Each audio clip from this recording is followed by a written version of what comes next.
Financial Argument. Follow us on YouTube. So if the market is not being allowed to determine the fair value for debt, nothing is real. We're going to have a scenario where all of these extra printed bills are going to chase the same amount of goods. And you do not have to be a rocket scientist to figure out what that means. And you're going to see a huge amount of cash, again, move into precious metals. Again, it's the environment. We're going from a risk-on environment to a risk-off environment, to put it in the most simple terms. The most significant results encountered for this Canadian mining region in over a decade, with a Canadian Mining Hall of Fame legend at the helm for more discoveries statistically than 1,000 geologists combined. This is the one hard asset stock to research right now. Learn more at crushthestreet.com/hardassets. Hello, everyone, and welcome into crushthestreet.com. I'm joined today with Greg Mannarino of TradersChoice.net. He tells it like it is, and he's a leader in the investment community, a returning guest.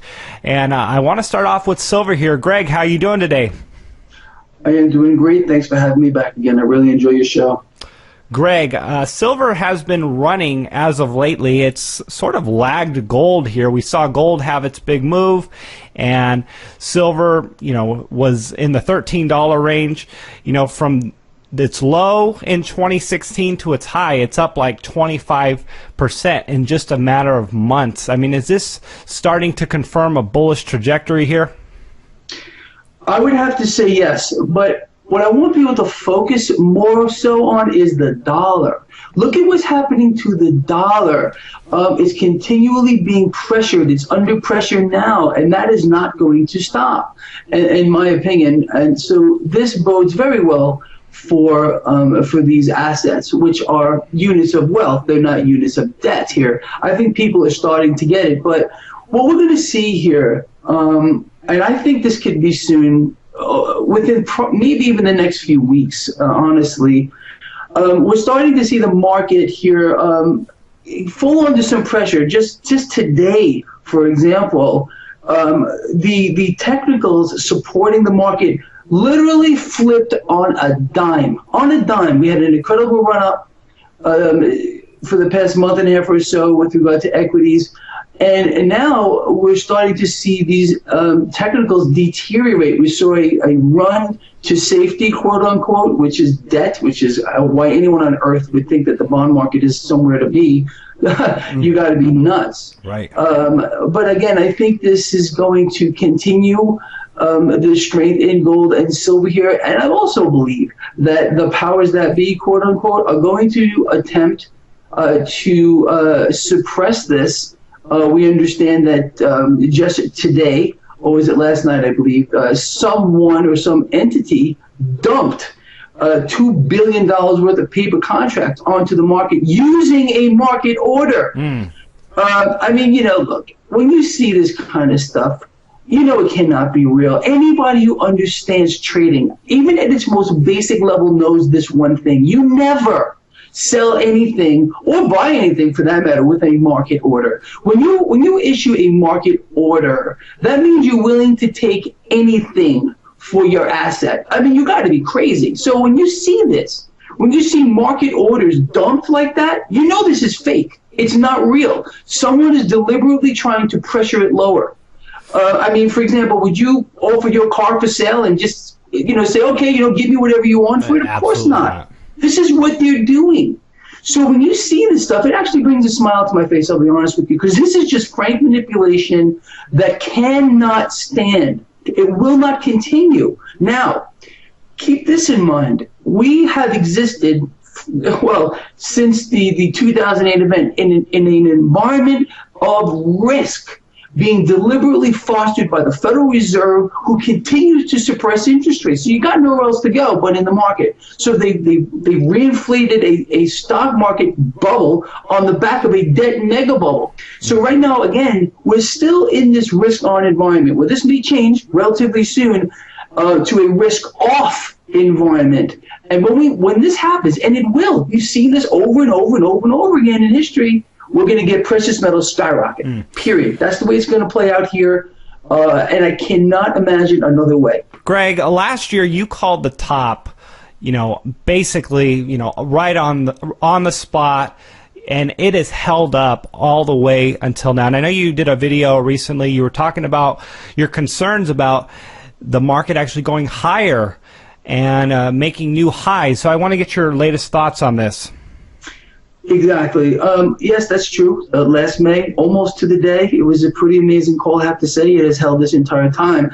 I did say that I believe that top was in danger. However, I'm sitting here looking at charts today, which I always do. I go blind looking at charts here and and indicators and a whole bunch of things. And it looks to me, the way things have changed today, I mean, we saw a dramatic, and I can't stress this enough, deterioration of technicals. I literally watched it before my eyes and I'm going, wow, what is going on here? So what that tells me, again, watching the bond yields today too, that's what really started this. When we saw the bond yields move today, the 10-year, I think 10 basis points in a matter of an hour or so, I was like, what happened? What's going on here? I always look at that. It's so important to understand the bond market because it's the largest aspect of the market, the largest part of it. And all of a sudden, the technicals started deteriorating. I'm like, whoa. Okay, something's going on here. The market's trying to tell us something. So what we had today, we had a triple-digit sell-off in the Dow. This may be part of something bigger, especially if I look at the longer-term charts. And I was looking at that just prior to this, our interview here, looking at the weekly chart of the S&P 500, looks pretty ugly right here and right now. So there also could be a seasonality that's effect that's playing into this. The sell in May and go away. We're getting there. So this market may be ready to take a hit. And I'm actually short this market now. I bought puts on SPY, specifically August 210 puts. It's available on my website, and you can see my positions. I have them right there. Let's see how it unfolds. I think it's going to be interesting. Greg, we got the velocity of money at ultra lows here, yeah. And we're talking about inflation. We're talking about how that's going to impact the dollar, the stock market. Mm-hmm. So I want to ask you, could we see the markets go into hyperdrive and hit unthinkable highs in nominal terms like stocks have seen in inflated or hyperinflated environments, such as Germany, where the stock market went from like 1,000 to like 100 billion marks in an inflated environment? And it's worth noting that even in US dollar terms, the market still went up, and that kind of goes to show that people are just trying to get their money out of the currency and throwing it in the market. So I'm wondering, as a safe haven, I know this is going to sound kind of counterintuitive, are people going to go into the stock market for the cash diversification? No. This is how I see this scenario unfolding here. It's very, very simple to understand, really simple, and I'll try to lay this out. Let's just take today as an example. Today, we saw the U.S. 10-year yield jump, I believe, to the high of this year, 1.87, 1.89, or something around like that. So when you see this kind of action, this safety play from nervous investors and traders pushing cash into the bond market, well, that reprices everything. So just think of it in these terms. We've existed in an environment where interest rates have been artificially suppressed that has fostered a stock market bubble, okay? Because investors and traders have nowhere else to go. It's a deliberately created risk-on environment.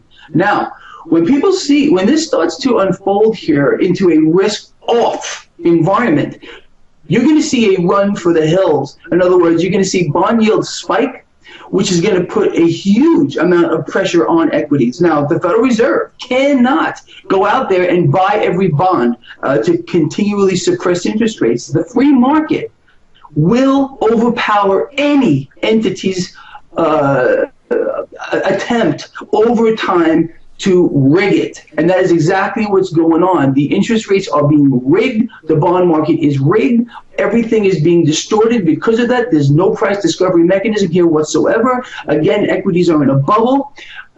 So we're going to see bond yields spike, which is going to have the opposite of what we're seeing now. When bond yields spike here, we're going to see pressure on the market. Now, I'm not saying it may still go a little higher here because of this inflationary effect you're talking about, but over time when people start to realize that this whole thing is just some type of a twisted game in many ways to foster and the stock market higher, because this is where people need to look by the establishment. In other words, people don't care about the economy. If they believe that the stock market is going higher, they think the economy is doing well. So the scenario is very simple. Cash never goes to money heaven, despite what many people might say. It simply goes from one place to another. So we're going to see a flood of cash moving into, quote unquote, safety, which is the bond market, which is obviously not a safe haven because the debt can never be paid back. We know that. So when the bond yields spike, that's going to put pressure on equities again. It creates that risk off. And you're going to see a huge amount of cash again move into precious metals. Again, it's the environment. We're going from a risk-on environment to a risk-off environment, to put it in the most simple terms. So do you anticipate the velocity of money staying at ultra-low levels in a collapse environment? I mean, are we going to see deflation first? I think we're going to see, this is what I've been worried about, honestly, and in fact, I think you're referring to a video I just did here. I believe, again, and just going back to your point, we are at a near 4-decade low with regard to the velocity of money. So what people need to understand, at again, its most basic, I guess, level, is we have all of these printed bills or digital bills that are existing. And they're just there. They have not made their way over to the consumer side of the monetary base because of the money velocity. Now, at one particular point, and I don't know what the trigger is going to be or how it's going to play out, we're going to have a scenario where all of these extra printed bills are going to chase the same amount of goods. And you do not have to be a rocket scientist to figure out what that means. So we could see, again, the velocity of money start to pick up as people are looking to dump dollars, okay, or looking to acquire assets. So this is, I don't know exactly how it's going to unfold. It's yet to be seen.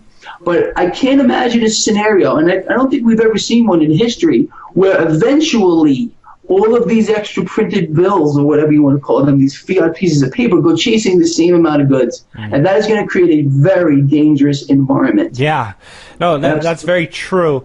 But I guess my question is a lot of this money is sitting on banks' balance sheets, and how do you suppose that that's going to come off banks' balance sheets and enter the economy to cause inflation? I know you talked about people consuming and people spending, but what about the money that's on the banks' balance sheets?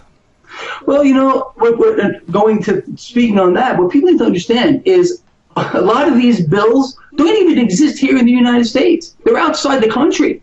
And I believe, again, this is the scenario that people are not going to want to hold dollars all around the world, and they're going to start dumping these things. And you're going to start to see cash move at that particular point. Wherever the cash may be sitting on banks' balance sheets or whatever it might be, there's going to be a crisis here in the banking system. It's just a matter of when it hits and how it hits. Now, all of this, remains to be seen. All we have to know here is we're existing in an environment of make-believe. And again, the world central banks, they are becoming so desperate here. What have they done? They've turned the entire financial system upside down. We have negative interest rates in parts of the world here.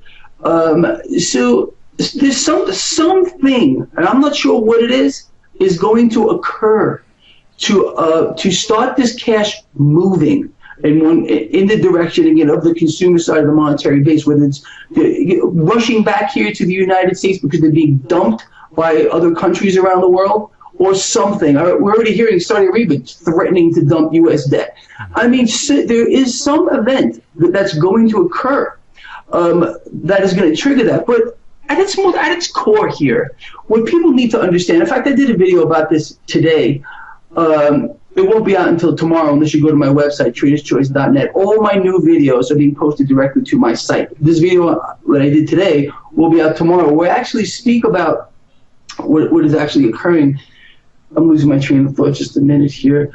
All of this collapse that everyone keeps talking about, what is it? What is the collapse that everyone is talking about? Well, just very simply, it is simply the market which is going to dictate fair value. All of this is going to simply correct to a fair value. So that's what the collapse is. The collapse is this distorted market, every aspect of it, whether it's the currency market like we're talking about, or the debt market like we're talking about, or the stock market and precious metals. All of this has been twisted and distorted because of the actions of world central banks. Now, this will correct to fair value. It is an absolute certainty that this will happen. And how do we know this? Because we've been here before. If you look at every single economic and financial bubble in history, they all have one thing in common. That is, they burst. So this environment of the make-believe is simply going to correct to fair value. So that's going to feel like a collapse, but all it's doing is correcting to fair value.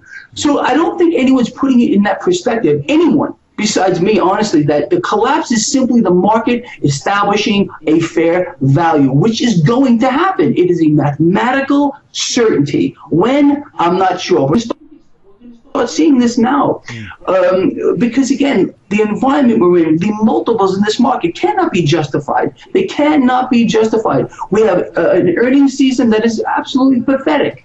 And the only reason why stocks aren't falling precipitously right now is because the dollar is getting weaker. So that plays into this as well. But all of this simply cannot be sustained, and it will correct to fair value. So, Greg, going back to precious metals here, we talked about silver, and you brought up the manipulation, the contracts that are being, created here. Are you concerned about the levels and the move that we've seen here in precious metals? And do you think that they're going to hold up? Are these further confirmations that we're going higher from here? The momentum is in the right direction, or is the manipulation going to take it over and likely bring it back down? Well, I think they're going to try like they did today. By dumping contracts onto the paper contracts onto the market using market orders. It's unbelievable. So again, I laugh when I see this kind of stuff. And are they going to try to do this? I absolutely believe they are going to. But again, just look at this as opportunity, because we know this cannot be sustained. They can do whatever they want to do. They can twist it. They can manipulate it. They can do anything they want. At one particular point, it is the free market that will determine fair value. And unfortunately, no one is going to be punished for this. No one is going to go to jail for this. And no criminal charges will be brought up against any bank on earth. All they'll do is pay a fine. We understand what happened with Deutsche Bank admitting manipulation here and there with regard to the precious metals. They're going to apparently rat out other banks as well. Nothing is going to happen. Nothing. Nothing at all. It's kind of like how Hillary Clinton will never be indicted. They can't. It's the same thing. Yeah.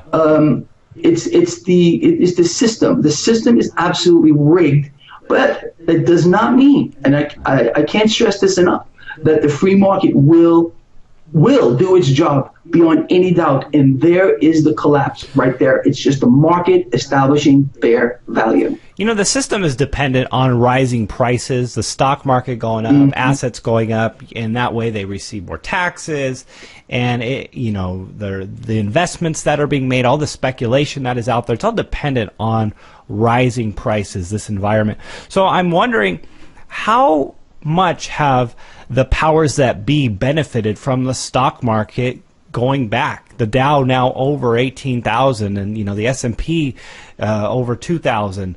Well, how much is the system benefiting from the rising market, in your opinion? Well, this is what they always do, and I've said this over and over again. The Federal Reserve is a serial bubble blower and burster. They do this on purpose. It's a way to steal wealth from the middle class, who is the most invested with regards to 401ks and retirement plans. They blow up these bubbles, and everyone does really well. And then right at the top, when no one really expects it, bam, they allow the bubble to burst, and there's the wealth transfer as the market simply finds fair value. So this is how they cover themselves. They can say, oh, this is just normal action of the market. It's not normal action of the market. We cannot have normal action of the market in an environment where the debt market, which is the largest of them all, is being manipulated. Everyone knows this is true. So anyone who can sit here on CNBC, Bloomberg, pick a channel on the mainstream that says, oh, stocks are fair value. How can you say that when the debt market is being deliberately suppressed and manipulated? We know this for a fact. It's unbelievable to me. The powers that be, the world central banks, will not allow the free market to determine the fair value for debt. So if the market is not being allowed to determine the fair value for debt, nothing is real. I can't stress this enough. We're in economic and financial fantasy land, period. And it is incredible what they have manifested and allowed to create. And most people simply walk around and have no idea about any of this and how this is going to unfold, just like last time. But this is going to be worse by magnitudes compared to 2008. Greg, why do politicians even talk about raising taxes when they can just get more taxes through the hidden tax of inflation? Just pedal to the metal on inflation instead of pandering to, I don't know, the middle class or the poor. I don't even know what you want to call it, and talking about raising taxes on the rich or just raising taxes in general. Why not just put the pedal to the metal on inflation? Why do they bother? You know what? They can't tell. Look, our politicians, all of them from the president on down here, they cannot and will not ever level with the people. I am more than certain that there are many in politics that understand exactly what we're talking about here and are direct players in this. And all they're concerned about right now, look, here's the issue. We're at a critical mass with no way out. There is no way out of preventing this market from determining fair value. So with that said, we know that there's no way out of a quote-unquote collapse. And the collapse is simply the market establishing fair value. Now, these politicians are pretty smart people. They already are in the right places. They know where to put their cash. They know where to put their assets. They don't care at all about the general population because the middle class is being systematically destroyed. It has been going on for quite a while, and I can promise you that the end game here is an elimination of the middle class, which will not exist anymore when this goes down. Now, when that happens, when this wealth transfer effect happens again as the market establishes fair value, the middle class is going to be left literally desperate and destitute, looking for help. And that's when the government's going to step in. The government's going to say, okay, we have a solution here, so they can control them. That's what this is all about. Anyone who doesn't see that really is deluded, in my opinion. It's the writing is on the wall. It's everywhere. And I sadly can say here and with a high degree of probability and say the middle class will not exist in several years. Wow. Well, it's happening to a step-by-step process. Little by little, we're seeing this happen over time. But I think in that collapse scenario, that revaluing assets to fair market value, there's going to be a massive moment in history which they can take over and do a lot of changes and be the solutions, quote unquote, to a lot of problems. And I think they'll gain a lot of ground in their agenda at that moment. So, Greg, Absolutely. Any last... Anyone who doesn't... Yeah, just real quick, anyone who doesn't believe that what you just said is true is really missing the big picture here. And I can promise you this, there is no doubt in my mind that they already have a solution figured out. They already have this all planned out. Look, I don't care what people want to believe or think. There is no way to stop this market from establishing fair value, which is the quote-unquote collapse. No way to stop it. So with that said, people need to understand what they need to do. Yeah, just the last few words. I hope people are checking out my site, traderschoice.net. I made a lot of changes there. I'm posting all my new videos directly to my website. I have a nice chat room there now. I want people to get involved. And start talking about the issues that we spoke about right here. It's just so important. Greg Manarino, everyone. Greg, thanks for taking the time to come on the show with me today. It's been great. Thank you.